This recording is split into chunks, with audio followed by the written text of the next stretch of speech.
Our first full day on the project site. Well, it's our first full day on the project site, but Deo and the team here have been for a while, so. All right, we wanted to say welcome, Deo. We're here with you in Uganda, East Africa. Thank you for having us, and thank you for all your hard work. So there's a lot that's gone on in the months before being here, and you can tell us quickly about that, and then what we're going to be doing in the next few days and what's happening today. Usually there's so much in the background that we do, especially in preparation for this project, and there is so much in planning. The US team, the Ugandan team, the all East African team has so much to do in planning, and part of it is budgeting, doing drawings and designs for the project, making sure that the well is drilled, having drillers on site until when we get to this day where we have all the project team on site, and then we have to build the stand, our tank tower, and do the pipe laying, the trenching, and making sure that the pump is lowered, and do the commissioning of our project. There's so much activities that have to be done before. Yeah. So what's happening today? Today what is happening is we are laying the pipes, doing some trenching, and we had to lift the tanks up to the tower. So you're going to see this unfold over the week. There's only 4 days to go until the commissioning, when we turn the taps on and everyone in the community gets water. So usually at this stage, you know, Tim and Deo, how confident are you that we're going to be able to get all of this done in 4 days? I'm very confident. Like I said, we do a lot of planning, and because of our prior planning, it helps us manage and make sure that everything is done on time. Each day we have an activity happening, and because of that, we are able to beat up the time that we've set. And most of the times we beat up the time. That's awesome. Yeah, so that's the work that goes into it. We're super excited. We're super excited. The community is excited. They're so involved in the trenching and being part of what we're doing. Let's do this.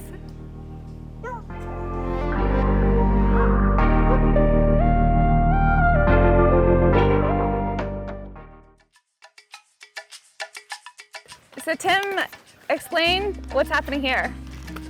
So this is the pipe that we're using that is connecting to the pump at the well, and we're going to be pushing the water up from the well through this pipe. The pipe will be installed in a trench, and it will come to the tanks. One thing that we're using the right size pipe. We're also putting the pipe underground, that it's being protected.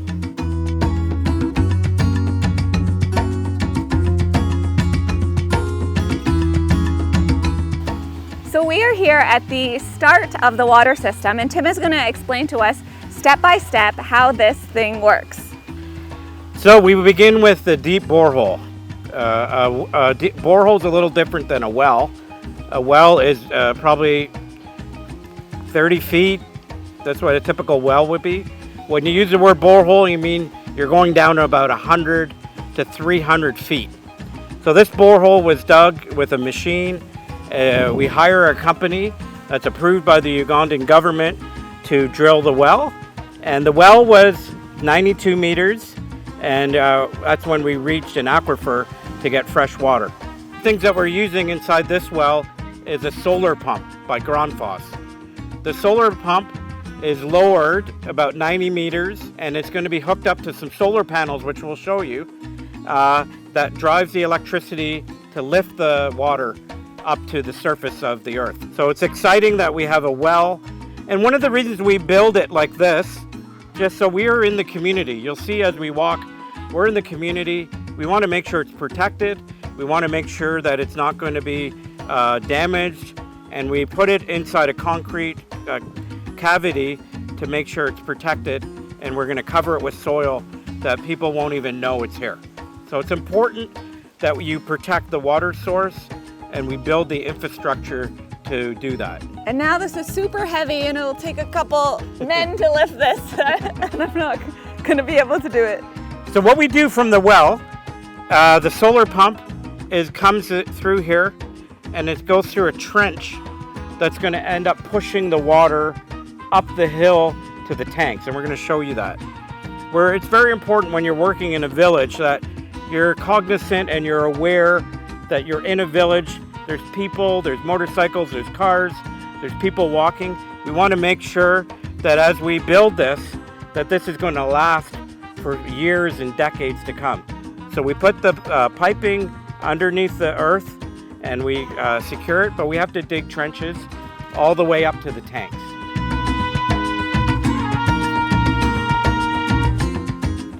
One of the things that when you work in a community and you're building a water project within a community, the number one thing is you want the involvement of the community as they manage it. And you may say, well, what does that mean?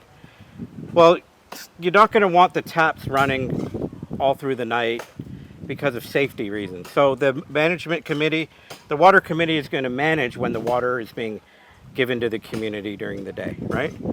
So one of the things when we explore about getting water, and you've learned this in some of the stuff you're going to watch, some of the children that go get water go get it in the middle of the night, 4 a.m.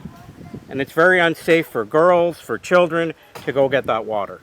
So putting this here, where it's a lot of access, a lot of people, protects the people of the community now that they're going to get water very accessible.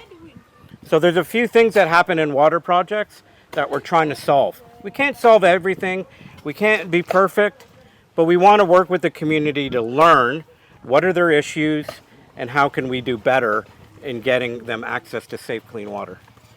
So the taps on these, as you can tell, haven't been put on, but they'll be put on before Friday when the project is commissioned, and then there'll be regular taps. You'll get to see the finished work soon. So some of the students from the orphanage are here digging. They're working with our team. This is their community. This is their orphanage. This is where they've grown up. This is where they're going to live. And they're giving back to their community by being a part of the project. And we're so proud that they can do that with us.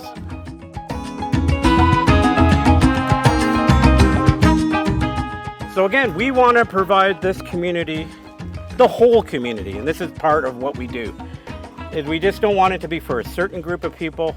We want the orphanage was the number one thing that we wanted to give the water to, and then the community, obviously. Everybody's going to have access to this water, which is amazing. So you can see even right now, the pipe is being laid in the trenches.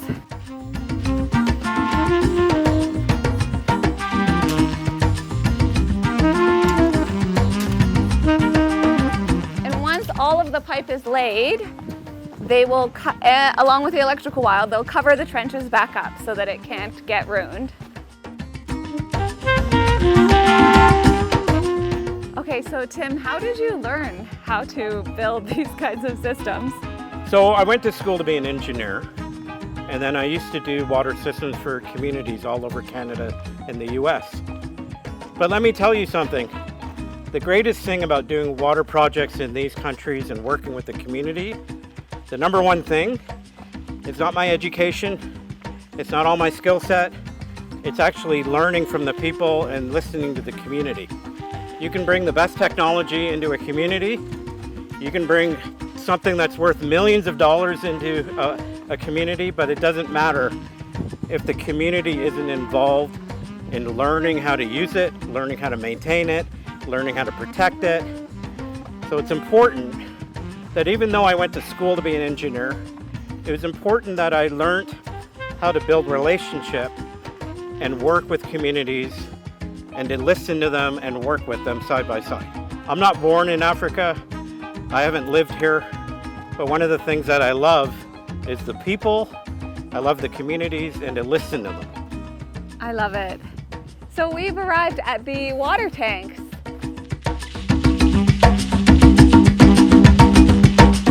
So, it's again, we are in the middle of a community and we built this infrastructure on the land of community members.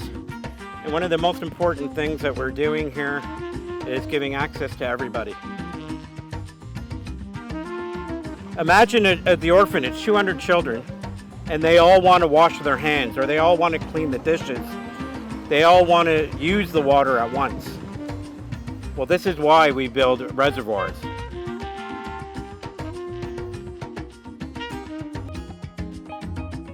One of the things that we do is we employ local labor. As you've probably seen, building the water taps and the water access points are all made by cement and local tradespeople. This is a structure that the solar panels are going to be going on, that's going to be going on a roof. It's positioned to get the most of the sunlight. Again, Uganda, if you look at on a map, is near the equator. We want to use that energy of the sun to power the pump.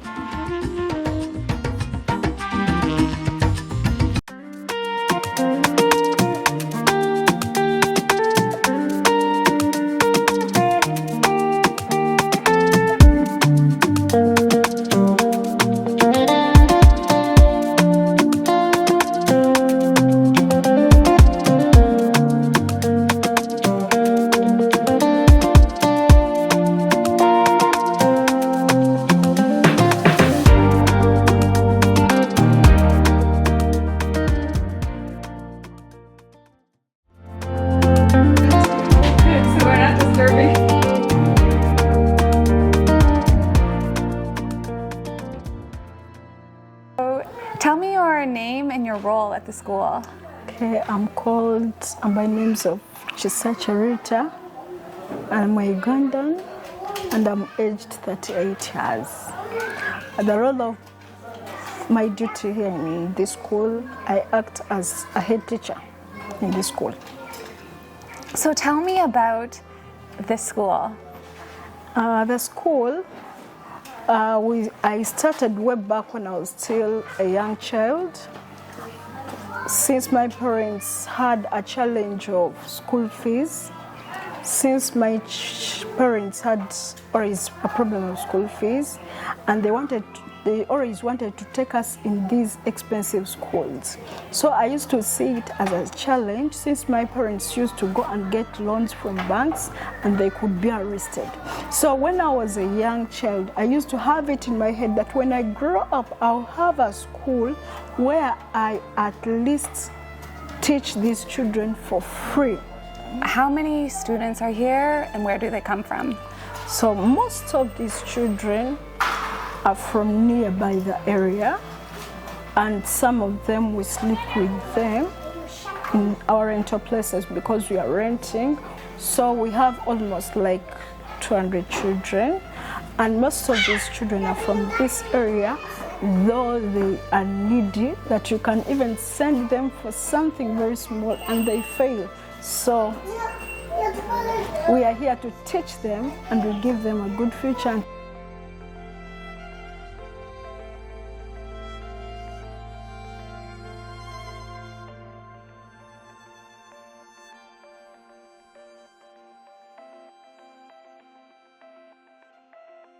What happens right now with water at the school? That is a very big problem here in our area. I think it is the biggest problem that we've been having, whereby children could go down the well. We have only one well. Children could go down the well, maybe even the borehole, where at times it could fail to pump water. So we've always had a big challenge with water, whereby you have to pay. Here, jerry can cost 500. And then that challenge really hurts us because we end up failing to give these children food in time because of water. We have that person who brings us water. At times he might ask for money when we completely don't have. So we've been having a lot of challenge. Imagine the whole community uses one well.